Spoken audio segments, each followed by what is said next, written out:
আসসালামু আলাইকুম রহমতুল্লাহি ওয়াবারাকাতুহ। প্রিয় দিনী ভাই ও বোনেরা, কেমন আছেন সবাই? স্বামী নামাজে দাঁড়িয়েছে। একটু পর স্ত্রীও হাতের কাজ শেষ করে এলো। দুজনেই নামাজ শেষ করলো।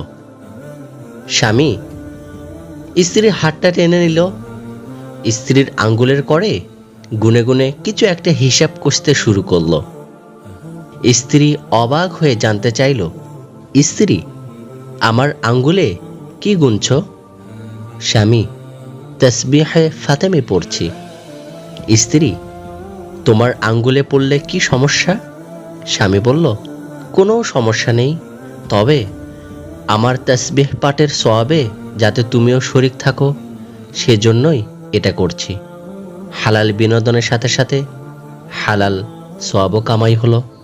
এটাই প্রকৃত ইমানদার স্ত্রী ও স্বামীর হালাল বিনোদন, যা প্রতি মুহূর্তে এই হালাল বিনোদনগুলো উপভোগ করা যায়। আসসালামু আলাইকুম রহমতুল্লাহি ওয়াবারাকাতুহ। প্রিয় দিনী ভাই ও বোনেরা, আপনাদের জন্য নতুন একটি হালাল বিনোদন। স্ত্রী, এই চা বানাইতেছি, আদা দেব?